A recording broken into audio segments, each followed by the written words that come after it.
What's up, guys? This is Simon. As you guys know, I did a Q&A here on the channel where you guys could have asked me anything. The best question would get a Rolex authentic keychain shipped to them for free from me. And I am excited to go ahead and do this video with the answers to these questions. I actually got someone here to help me ask the questions as well, so that it is a lot easier to follow for you guys. So that person is going to go ahead and help us out in this channel. Make sure to give him a like and a subscribe to my channel as well, as we hope to make this video kind of engaging, fun, and informative to those that participated. And good luck to the winner after all these questions are asked, and I hopefully answer them with great detail. We're going to go ahead and choose a winner here, and that winner will receive a brand new Rolex authentic keychain, which I hope they wear proudly. So again, thanks for watching. Make sure you subscribe to my channel, comment below, ask questions below, and let me know if this format was great, okay? And don't forget to thank my helper.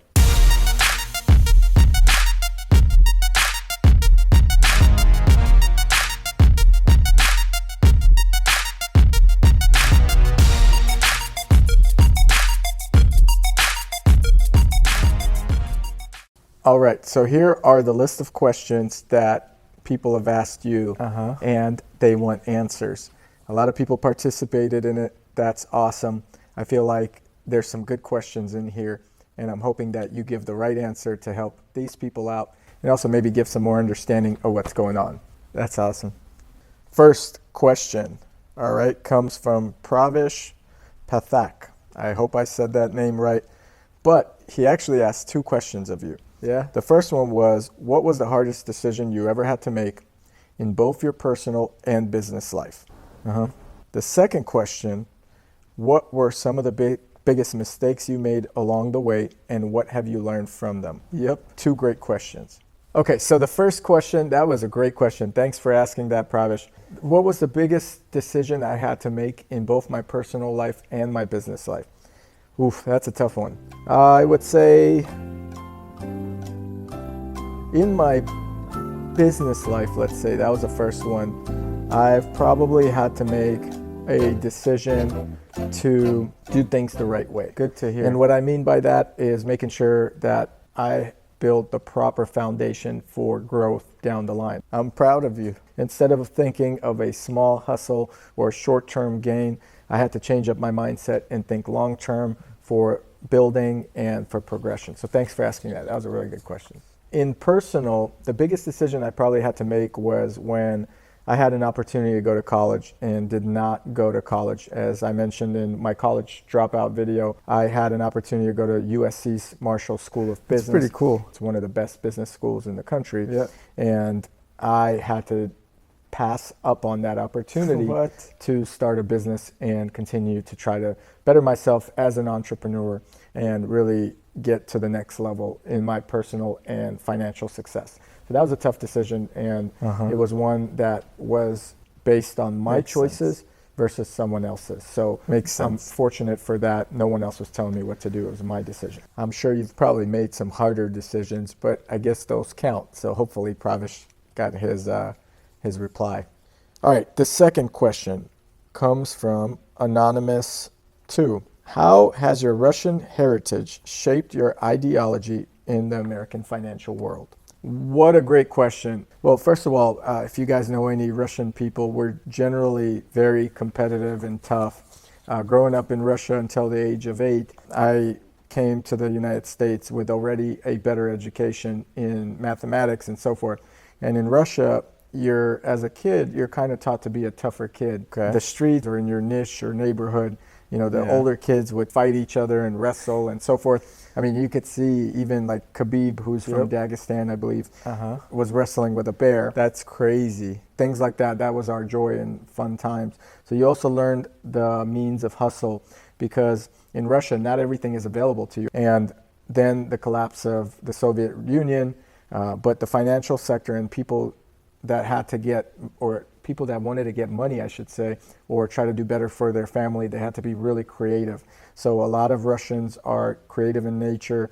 They're hard workers, and I feel like that applies to the financial world in America, because you could come here and really make something of yourself. It's the best country where in one generation you could become a millionaire, and you see that with people over and over again. So being Russian, to come here and really take some of that hard work, skill set, as well as that drive and hustle and that confidence, it truly helps to be in the American financial institution. And that's why you see a lot of Russian individuals out here, first generation especially, are very successful, because they have that work ethic and they see more opportunity here than they did in Russia. Makes sense. A great question. Thanks for asking. That was a pretty good answer. I didn't know you were Russian. What? Now I have to watch myself around you. Okay, next question comes from DBP. DBP wants to know what your total spend was and how did those spend categories differ on your past cards before you got the Centurion. So Simon, go ahead, let us know. So I made a video on this one, how to get the American Express Centurion card. It's on the channel, check it out. The total spend at that time, about 10 years or so ago, you had to spend at least $250,000 on the credit card to be qualified for the Centurion card. They don't care how you spend it, whether it's on travel, purchases, inventory, whatever it may be. They just want to make sure you hit the qualification limits. Today, that limit might be higher. I don't exactly know what that limit is. I should probably find out and do a video for you guys. Yeah, you should do that. I think a lot of people would like to know that. And if you think that's good, or that's a good question or good answer to have with the Centurion card, leave me a comment below and let me know that you guys want to go ahead and know exactly what the spending limit will be. So I'll do that research. Good question. All right. Question number 4 from 17 Lord Fire. What was the turning point in your life that started your journey to gain the amount of wealth that you accumulated up to now? So what's the turning point? Ooh, that's a good question. I mean, thanks for asking that one. I would say that I always wanted more than my family had when I was younger. And I wanted to achieve more. I wanted to do more. I wanted nicer things. And to get nicer things, I realized you have to work harder to achieve those things. So I think my turning point was I was working at The Good Guys, and this was a car electronics place and a store, Best Buy. It would just, they didn't make me feel like there's a career path here. You know, looking at my top managers, I saw what they had. And I looked at them and said, this is not who I want to be when I'm older. Really? So I quit that job. I left Best Buy. And that's when I started one of my first businesses, and that was selling keyboards and mice and PlayStation 2 controllers. So PlayStation 2 at the time was popular. They had wireless controllers, and I was buying Logitech refurbished controllers just to get them out there. That's pretty cool. From there, I made more money doing that and flipping them on eBay than I did, you know, working at Best Buy, standing all day and taking orders from people that didn't know the true difference between a VCR and a DVD. Do you guys know what a VCR is? Do you guys know what a VCR is? Comment below. How are you doing? Are you doing okay? Yeah, okay. Doing good. These questions are great. Keep them coming. Okay. The next question comes out from Jose Antoriano. Oh, I like that name. How much money has been your most expensive invoice at the end of the month, anytime to pay your American Express? Great question, Jose. I think I actually covered that one in one of my videos in the past. My credit card bills have been, I believe, as high as $90,000 a month. Now, it is not uncommon for me to have seen invoices in the $60,000, $70,000 marks, so forth. But I've never crossed a $100,000 invoice yet. Good to hear. I may do that in the future, and if I do, I'll update you guys with a pretty cool video. Again, I'm looking to buy a couple nice luxury watches if they come about, and they are priced well over that mark. That will push me over that 100,000 per invoice mark. So good question. 90,000 bucks is a lot of damn chips. And yeah, that month I was biting my nails, you know, just to make sure I paid. So good question. Thanks, Jose. Thanks for answering that. Okay, next question is from Danny Negron. Danny, big fan and great videos. That's awesome. Can you explain the breakdown of how certain credit card benefits are impacted depending on where you live? Example, if you have an Amex Platinum and you reside in Puerto Rico, you are not eligible for premium car rental protection. So let's see what you got on that for Danny. Danny, thanks for asking that. So American Express has different rules and regulations with different states as well as probably countries, and they have different benefit programs. So I can't go too much into that because, again, I reside in California and I know what the benefits here are. However, I'm sure that they change across the board and across continents, etc. So you would have to do the research. I do know that they have the best benefit program and great customer support. That's from my personal experience. So thank you for asking that, and I appreciate you watching the video and participating. Okay, that was good. Next question. JC Master Garcia. Hey Simon, what was your first job, and did you ever imagine being in the position you are now as a businessman? That was a great question. The first job I actually ever had was at a Brazilian pizza place. And that pizza place was in San Francisco. It was kind of known in the Brazilian community. I was a phone operator at that pizza place, taking orders for pizza. I was about 15 years old. I wasn't getting paid anything. It was probably like $8 an hour, which was like 25 cents above minimum wage at the time or something like that. And the funny thing is, years later, and we're talking like 20 years or so later, today I found out that my Brazilian jiu-jitsu coach, who's a black belt, worked at that pizza place at the same time. That's crazy. That I worked there. We never knew each other really. He was making the pizzas and I was taking the phone orders, but he told me about it. We both did not like the ownership of that place, I will say that. And that place has gone out of business, and we are here today. I can't believe that. That was a funny little story, and we had a good laugh about that place. So it was an interesting question. Now, the second part of that, did I ever imagine being in the position I am in today? Okay. So although I knew I wanted more and I was always going to get more, and I had that competitive mentality to have goals to get more, I actually imagined myself being in a better position than I am now. So I tend to live in the future a certain amount of percent. Living in the future, I define that as wanting more or thinking about something that you really want. So you constantly picture it until you obtain it, and then the next thing pops in. Living in the present is being here in the present and being thankful for what you have. That's amazing. So today, I'm grateful for everything I have. I'm very appreciative. I realize that could all be taken away with a blink of an eye, and we've seen that with people all over the internet. However, I always picture myself having more. That's why I keep working. That's why I'm doing this YouTube stuff. That's why I'm doing other things that a lot of people are going, why would you do that? And it's because I am always wanting more and trying to be a better version of myself. That was a great answer. I also live in the future. That's awesome. Good to hear that. Next question. This is a regular on your channel, Jonathan Factor. He really loves credit cards. I've seen his comments before. He asks, how do you get an invitation to different credit cards? I'm thinking about starting with the JP Morgan. Jonathan, thanks for always commenting and always loving my credit card videos. And to answer your question, how do you get invited? So with JP Morgan, before, you could actually apply through a Chase private client bank. Those rules have changed. Now you need to apply if you are a new member through JP Morgan Bank. So they separated the two banks. JP Morgan Reserve and JP Morgan Chase are two different banks. To get the JP Morgan Reserve card, you actually have to be a member of JP Morgan Bank. And that bank has a minimum of $5 million that you have to have deposited in the bank account to become a private JP Morgan client. You can no longer apply for that card through JP Morgan or Chase private client in one of their local branches. So the branches, although kind of serve each other, they're a little bit different where you're getting an asset manager and so forth. So that's one way to get the JP Morgan card. You have to have $5 million now. Before you did not. So you could have a minimum of $250,000 in your bank account or shift it to your Chase account and become a private client. And from there you could apply just with any private banker in a branch. That apparently no longer exists. Some people say the JP Morgan is an exclusive credit card.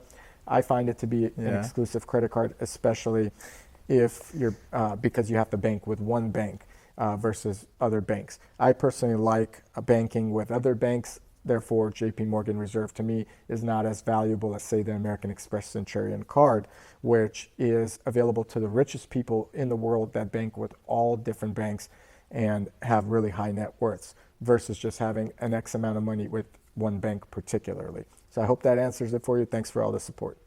Thanks. Thanks for that answer. That was great. JP Morgan, huh? I wonder if they'll take my $5 million.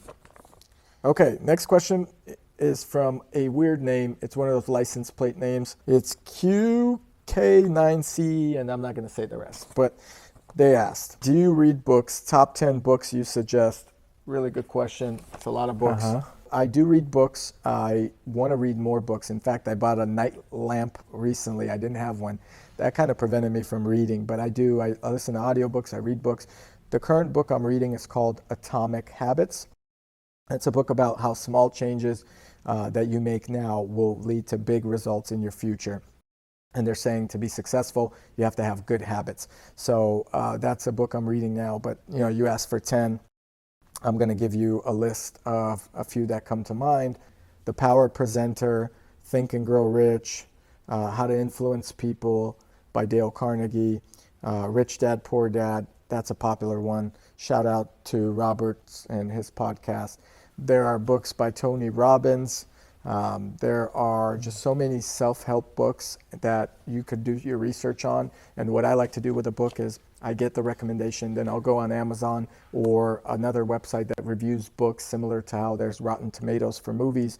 And then I'll see what people are actually saying about it, whether it helps them or whether it's the author bragging about themselves. So hopefully that list gave you a good start. Once you read those, comment below, get back to us. Next one is from Alfred Saikali. I hope I said that name right, Alfred. If I didn't, I apologize. Does authorized users spend with Amex count towards Centurion qualifications, obviously with all other considerations? It's a good question. So basically, he's asking if you have authorized users on the account, do they qualify you for your total spend? Alfred, great question. Yes, they do. Basically, as an authorized user on your account, you are responsible for payments. So when you make the payments in full, you are getting those points, and that counts as total spend. You're guaranteeing what they're spending. That's all an authorized user really is. So before you put one on your account, make sure that person is responsible. Got it? Can I be an authorized user on your account? I don't know. Next question, Michael. How do you manage your expectations and failures? Would you attribute them to your success? And what do you do for goal setting? Great questions. Good job, Michael. So great question, Michael. Everyone has a blueprint, and in their blueprint, they have expectations about their life, their performance, whether it's athletic, financial, whatever it may be, relationship-wise. If you don't meet that expectation, then you're going to think you failed. My blueprint is very robust in terms of what I want and what I want to accomplish. So every time I don't see that being a reality, I get down on myself and try to push further. So managing those, you have to either adjust your expectations or goals, or really just keep pushing until you reach those goals and try not to let it drown you. That's probably the best way to approach that, I think. Would you agree? I mean, that's what it takes. You got to keep going. Yep. And what do I do for goal setting? In my mind, I have certain goals. Every morning, instead of writing these goals down, I have them in my app, which is Apple Notes. I'll give you an example. I have a list of exotic cars I want to purchase. Those are my goals. They're in a list in my app. There's a list of real estate. There's a list of business ideas. There's a financial goal of how much money I want to make a year. One thing is, if you're early or new to setting goals or starting out goals, I really highly recommend you set incremental goals so that you could achieve those to feel better about those bigger goals that you have planned. Never just say, hey, my goal is to make, $5 million a year without setting a goal for $2 million a year, because that's easier to achieve than 5 right off the bat. So make sure you baby step your goals and make sure that you're celebrating those successes with some rewards to yourself. So I hope that answered it. Thank you. Next question. Polar Bear asks, do you speak Russian and are you fluent? Он хочет знать, если ты говоришь по-русски. Да, я очень хорошо говорю. See, I do speak. Good to hear. Mdro asks, Simon, I know you're in real estate and I know you're a businessman. Have you ever done anything with TV or movies? I think you'd be good on TV because you're so natural on YouTube. He finds you natural on YouTube? Wow, that's a good one. Mdro thinks you're actually good on YouTube and you should be on TV in the movies. You want to know what I think, or do you want to just answer? Mdro, first of all, I did not pay you to ask that question, but thank you for the compliments. I've never considered doing movies, and this is as far as I've gone on TV, which is YouTube. And I think that my channel is great for anyone who wants to be put to sleep at night.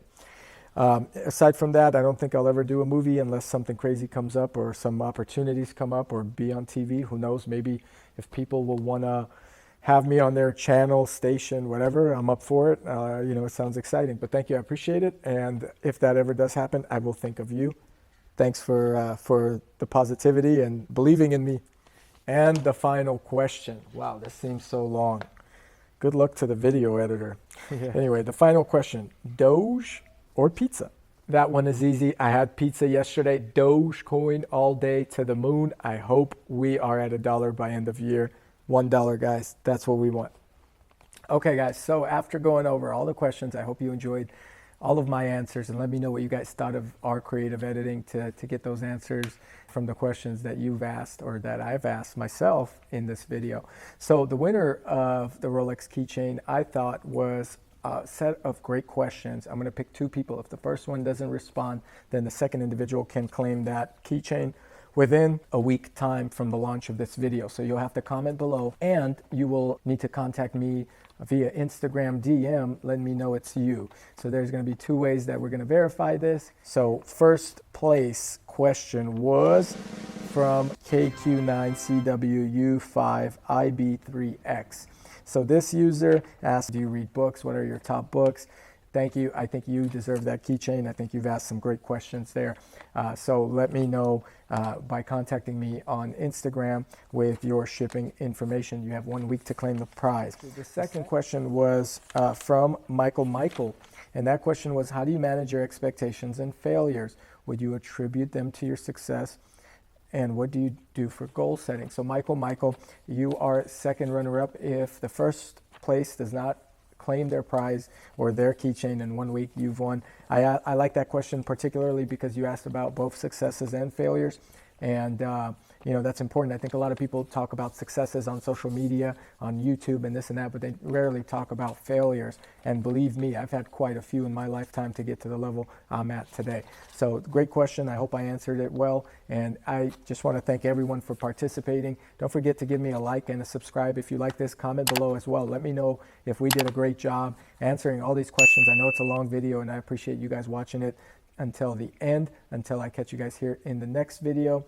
And if this is something you guys loved, let me know, because we could do this format every so often.